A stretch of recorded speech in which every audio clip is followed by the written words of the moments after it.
me, I'm thinking it's a joke. Then but I can hear his voice and I know his voice. So I'm like, okay, sawa. Either this is a very good prank imitator, or it's actually him. So then he tells me, my secretary will call you to book an appointment, okay? So I say, okay. Then like half an hour later, I get a call. So I'm told, yeah, this is so-and-so calling from Mr. So-and-so's office. You had a conversation, so he'd like you to come on this day. And luckily, it was after hours, I remember, on a weekday. So me, I go to his office. His office is in town. You know who I'm talking about? No. Mr. Chris Kirubi. No way. So I go to Mr. Chris Kirubi's office, International Life House.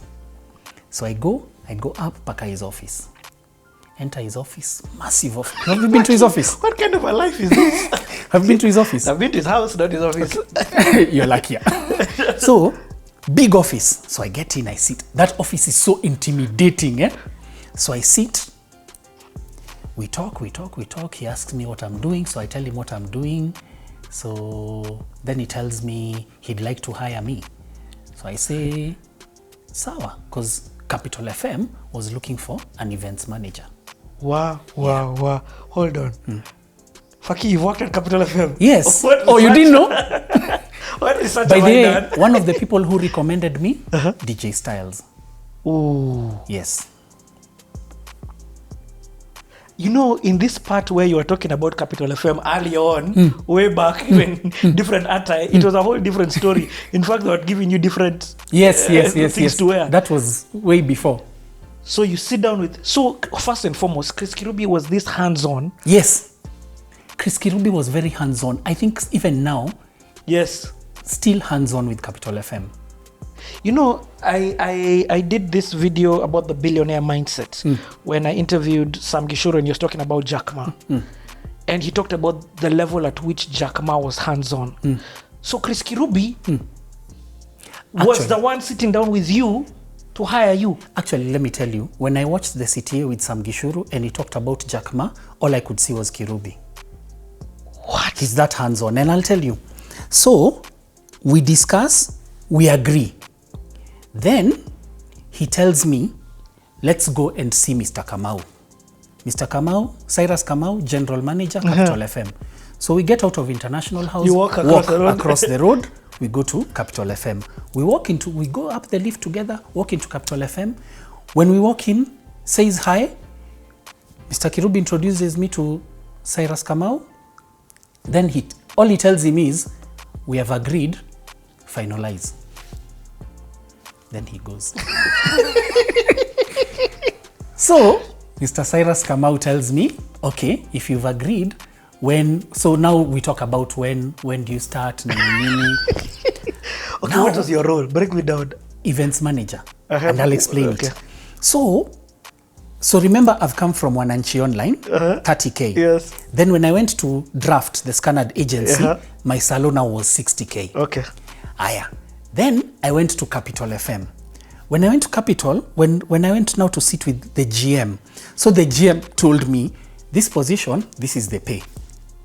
You know, when I looked at what he had written, like, I think he even saw it in my eyes, like, there was no negotiating. Because it was written 100K, then plus medical benefits, all those things.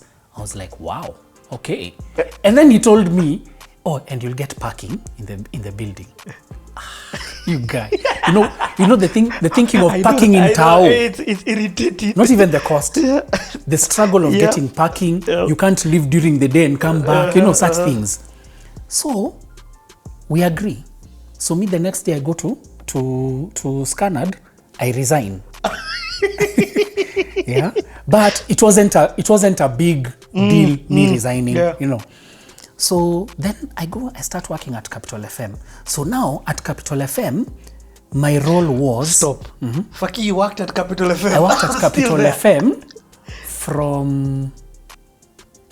from November 2006 to sometime 2008. But wait, there's something I've jumped. Yes, there's something you've jumped. Let's go back to the beginning of 2006. Yeah. So 2006, a major In calamity. fact, this is what I thought he was calling you for. Yeah. For the reason why we are going back. Okay. That's why I thought Chris Kirubi was calling you. Okay, so a major thing happens in Kenya, 2006, and started in 2005, going into 2006. Which is the one where we don't have enough food? Is it drought or famine? Kenyans, yeah, farming, the same. Yeah, so it's a major problem. Now, visionaries in the entertainment industry, starting with So first, we used to have a group. We used to have a group of guys in the industry, and it was started by Big Kev. There was a lady called Emily. She used to be the HR at Scanad, and Tony Njuguna, and KJ, and Roy Karuhize. So they got people in the entertainment industry to come together. I can't remember what the focus was at that time. But then come 2006, when there was famine, they got everyone in that group together and said, as the entertainment industry, what are we going to do? So there's something major that we did in that February, and it was so brilliant, and it had input from, see, all these creatives. So you have Tony Njuguna there, you have KJ, you have Roy Karuhize. What can't you do, you know? Then now you have the muscle of the entertainment industry and the resources. So we created a property called Jaza Kikapu. So we did this big concert where entry to the concert was you buy a packet of unga so that we jaza kikapu and we take. Let me tell you, Kina Big Ted, Kina Big Kev went around this country distributing unga.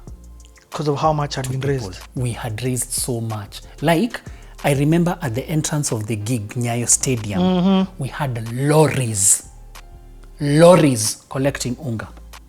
Because when you come to the gig, all you're asked for is to buy one packet of unga. But guys were buying bales. We had Unga Limited, Apple, at the entrance, selling the unga at cost. That was their contribution. So there were lorries there. Guys were just buying bales. You're only required to buy one, but you buy a bale of what? Is it 20 or 24? Guys were, yani, so much unga was put together. Then now Kina Big Kev distributed. And the reason why I wasn't in that distribution immediately after is that day, as much as I was part of, no, sorry, it wasn't called Jaza Kikapu. Sorry, it was called Jaza Lori. Yes. Jaza Lori. So the other reason, apart from being in the group, the other reason why I was at that gig is I had taken Ogopa artists to perform. And the other major reason was, from that gig, we had our bags packed in the car. Me, Roba, Kolo, Nyash, Banda, and the Longombas. Because from that gig, straight airport, first US tour.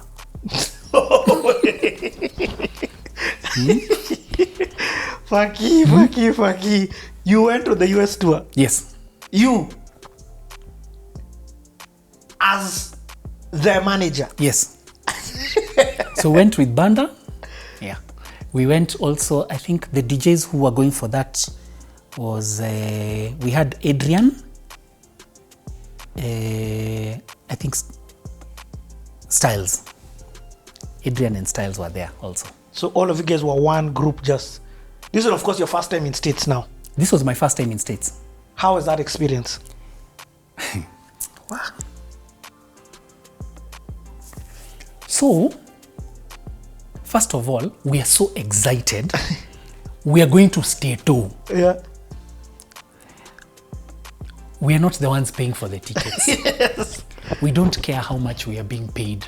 We are Tunaenda. going to stay too. So that gig, we had been called for that gig by, it was like a consortium of promoters. One of the promoters is a guy called Diki. Dixon Gunjiri. He's the one who runs FOMO TV right now. And back in the day, he was a partner of Kina Big Kev, Big Ted in Shilton Entertainment. Then he went to the States. So now Diki called us to go and perform in the States. So 2006, sisi how tumeenda, February. I'm trying to remember what gig guys do in Stato in February. The name of the gig. No, it's usually Rugby Sevens. It's usually Rugby Sevens. So Rugby Sevens after parties. So we're going to LA. So we figured there. It's you, Klepto? Me, Klepto, Longombas, Adrian, and Styles. And who else is from I think from Pinyo was also there. Who else from Ogopa? No, from Ogopa was just now You- me and you are the- Banda. oh. Me and Oh, Banda. even Banda So went for Banda used to manage Longombas. Then me I was managing Klepto. I get it. So now we went like that. So we get to the States. Dixon's housemate, and I'll tell you who he is after, so that you see the connection. Oh, sorry. I think Nameless was in that gig. Yes, Nameless was in that gig. I remember now. Nameless was in that gig. So we land in LA. We are picked up in different cars. Now, we are young. It's our first time in Stato. So we are not taken to a hotel. We are taken to a house. Let me tell you, guys, this house, a huge house. That was Airbnb before Airbnb. This was a huge house, many rooms, big rooms, jacuzzi. Let me tell you, small things were exciting us. Like, there's a machine, I can work a soap, and my clothes, I wash my clothes. Then when I chomoa them from there, I work them in another one. Then they dry. Then I can iron and wear and go. Do you know? You used to wear a t-shirt, you chomoka from the house, you come back and wash it. Hi, sorry guys. It was exposure ni muhimu. But let me tell you, the experience I'll never forget about that when we landed in Stato. We landed, we went to the house, we put our bags, and then we left to go and eat. Now we left in different cars. Now the car I was in, I remember at least I was with Kolo and Roba. I'm not so sure Nyash was there, but I remember Kolo and Roba. So I think Nyash was in a different car with Nameless and someone else. Now a friend of Diki is the one who had picked us. Oh yeah, we're with Nameless in our car. So a friend of Diki had picked us. And because this friend of Diki was also very good friends with Nameless. And when I tell you, you'll remember. So, see, we've decided we are going to eat. But this guy tells us, guys, I'd like to welcome you to the US. So we say, okay, thank you. Then he reaches into his pocket and he chomoas $1 notes. So he gives us. So we don't understand what's going on. You already know, eh? So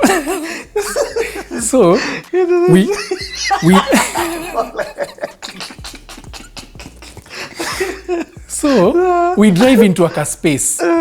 Then he tells us, let's go. So us guys are thinking we're going to eat. Now, you know, at that time, $1 is still a considerable amount, especially since also you've been given several of them. Yep. So we are like, see, we are going to eat. So we walk in. Where? You guy. You see things. Hey. You see things. So I'm like, this guy has welcomed us to Stato by taking us to a strip club. Yeah? So while other people in the strip club are like this, us guys are. But let me tell you, I had a different level of respect for that, for what we experienced there, because the way we were in shock, several times we used to come out just to chill outside first. So I remember there was a time when we came, when we went outside, and as I was standing outside, one of the strippers came out and then went to a car. And next to the car, there were like 2-3 other guys who were standing there. So from the conversation, we got that this chick is a nurse. And she, you know that thing that you hear Nini, you hear in songs like stripping to pay tuition. Me, I saw it. Like, so now she was causing for one of the guys who's the boyfriend that he does nothing the whole day, just standing in the corner rapping with his boys. Then he comes to ask her for the car so that he can go rouse. So she's gone to school. She's come from school. She's hustling. She's driving, and she goes Jobo strip club. But this guy is just, Bummy. So me, I had a different level, because even when you hear the conversation she was having, like you hear her talk, you're like, wow. Like if I went into hospital and she was treating me, I'd never tell. Yeah. So now let me tell you this guy who took us to the strip club. And you've heard this name because I mentioned him before, and also Nameless mentioned him. Bernard Neto. The one and only from Barclays. Yes. Not from Barclays. The guy who used to organize for Kina Nameless gigs. Yes, from the beginning. Yes. And he's the same guy. Remember I told you earlier that one job that I did at an event, University Arts Achievement Awards in 97, where I was a bartender. I was confusing He's him the for one the who other had guy hired Nameless me. mentioned. Yeah. So Bernard Neto, the guy who introduced Nameless to Wahoo. Yes. That's the guy. At that gig where Nameless was holding the thing. Yes, that's the guy. So he took us to a strip club. First trip in Stato. Okay, on a different note, how was Klepto received now in Longombas? It was amazing, because let me tell you, the promoters back then used to spend a lot of time and effort in ensuring performances were sold out. Were not sold out, like the venues. The venues were proper. Remember BN talked about venues. Yes. Like proper venues. Yes. You see that BN mentioned BB King's as a venue that they did a gig. Yeah. We did that with Klepto in 2006. Hold on. Yes. Also, after you guys were the first era of this urban musicians going there. In fact, this was the first era. Yeah. The Nameless is the Kleptos. Kina Nameless had gone for a tour before. Oh, this was not their return. Yeah. So at this time, you guys were doing good venues. After that, the venue style dropped. Okay. So us guys did the Friday show at BB King's. Longombas did the Sunday show. I can't remember where. But let me tell you the place where Nameless did his show that Saturday. Because Nameless was the big deal. Where he did his show that Saturday. Have you heard of a place called Queen Mary?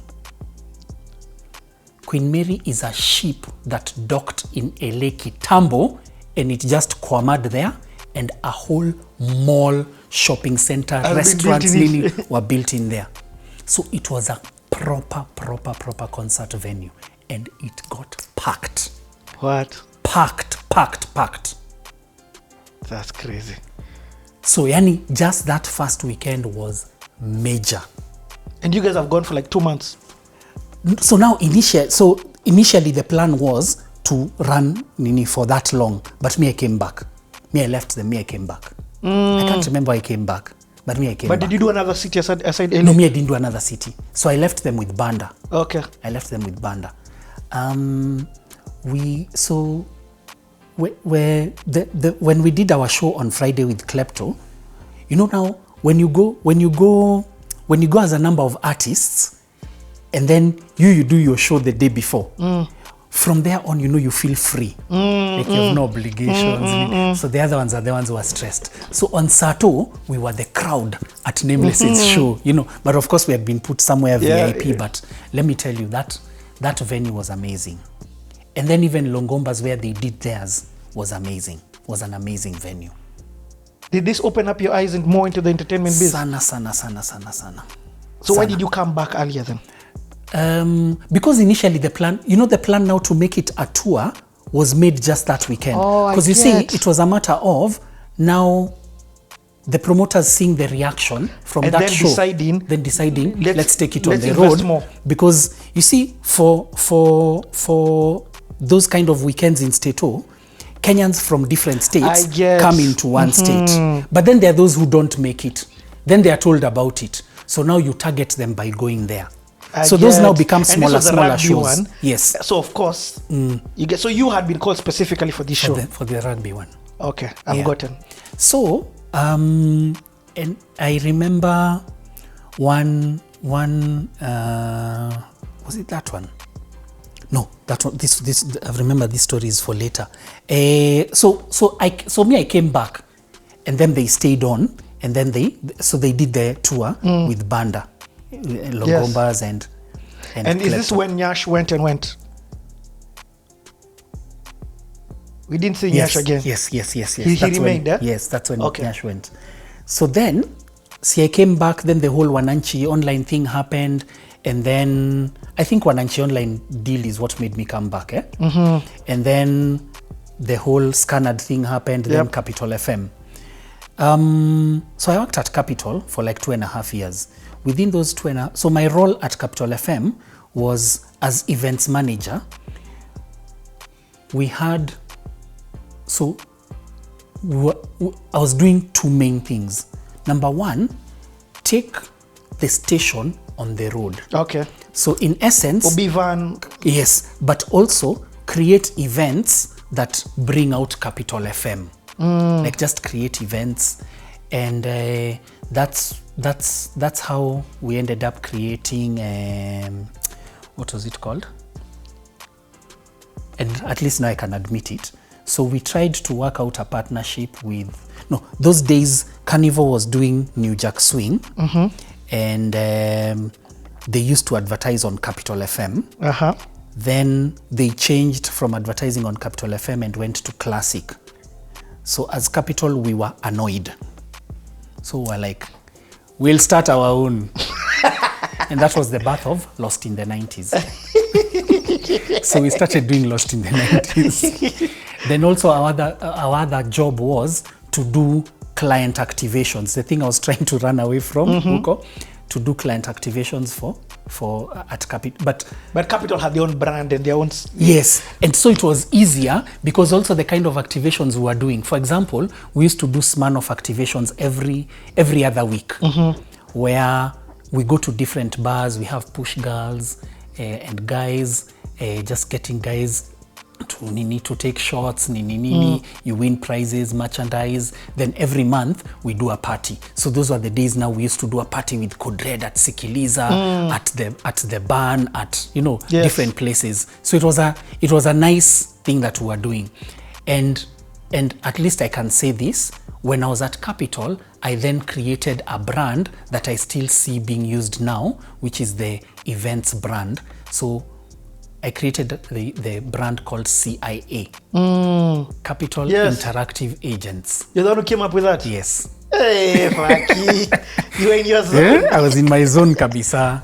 How was the time working? Did you interact again with Chris Kirubi? How was the...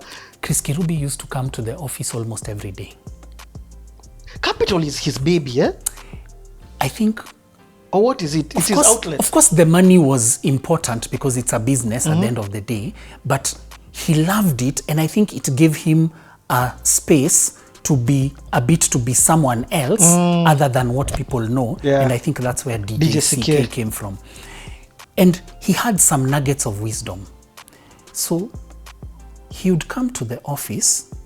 No, he would come for, let's say we had a client drink up. Let me tell you, the client drink up, let's say, was at Stanley. So And client drink up means the capital organizes for their clients. yes, or sometimes even just our own, like maybe we had a good sales month or something. Okay. So he used to come there. So we used to refer to him as chairman more as than Mr. Kirubi. So chairman would come and he joins us for the drink up. Let me tell you, he'll drink some brands that you've never seen, eh? And even when you look at the bill, because the bill still comes because someone has to sign so that it's paid later on. And good thing was there was a partnership, so it used to be paid off in advertising instead of cash. Nice. You know? So he used to drink some things. Guys try and drink them. They're like, you know, okay, me, I wasn't drinking, so it was soda or water. Then let me tell you, guys. So you've never drunk? No. Oh, no, I have, but okay, and a long story. I've tried and I didn't like it. Okay. Kitambo. So guys would get high and then even leave before him. The next day, chairman is in the office at 8. Who are you to come at 10? Eh? Like, you were laughing with him the day before. The next day, he's like, there. why? And you know, by the time he's telling you why, you tell yourself that he's now going to tell you, if I'm here, yes, why not you? You know? And him, he has the luxury of not being there at all. You know. So it was an interesting time with him. So there's a lot of learnings from him. Let me tell you, chairman... Was he harsh? Chairman was harsh, but he was harsh for the right reasons. At least from what I experienced myself. Chairman would even come for client meetings. Serious? Yes, at the agency. And sometimes agencies used to be intimidated by him, but he would drop some nuggets. Guys would be like, oh wow, okay, we didn't look at it that way. You know, like he would come for, so now courtesy of my position, I was a HOD, head of department. So I used to be in the weekly meetings for HODs. And then I used to be privy to the HOD emails. Then sometimes chairman would call a meeting for HODs. And just the kind of things you'd talk about, the interest you'd show in the company. Like, I think he used to spend at least a quarter of his time at Capital FM. You know, I had not really interacted with Chris Kirubi until after his sickness. So he came back, and because Nabo Capital were our clients, we went to interview him. So we went to his house. So we had our normal interview, maybe 2 hours. Then I suggested, how about, you know, the perception out there is that you are in a bad state. How about we continue the rest of this interview at Two Rivers? Now imagine we started this interview at 9 a.m. The guy's like, no problem, let's go. We did that interview until 4 p.m. That's when we're going now down to his daughter's restaurant to have lunch. But I was like, this guy is a worker bee. Yes. This is even with the issues that he had with his health. He's just come back from that, but he's still grinding. When we were there at 9 a.m., he said be there at 9 a.m. Well, there he was already on calls. So there's that side of him that I looked and I was very, very impressed by. His ability to work. What would you say were your biggest learnings at Capital? I mean, actually, let me ask it in this way. Capital has a different market. A1. You know, Capital doesn't target everybody in terms of clients and even in terms of listenership. How was that for you interacting? I think I was more in awe of just the fact that I was working at Capital. Like, there was a lot of learnings from me, a lot of small learnings for me in terms of the differences with audiences. Because while I was at Capital is when there was the big Code Red exodus. And then we put together Jackie Ombajo, Big Kev's sister, because she was the marketing manager. We put together a talent search Oh man. that discovered, or rather, we put together a talent search, and our goal was to search for the next Capital FM DJs. And we called them the Capital FM Mixmasters. And that's where Joe Mfalme was discovered. That is insane. So there was a lot of learning in terms of the different audiences. Oh, let me tell you another major thing that happened. Actually, there are many. Another major thing that happened when I was working at Capital FM that impacted me even later and prepared me for later. So 2007,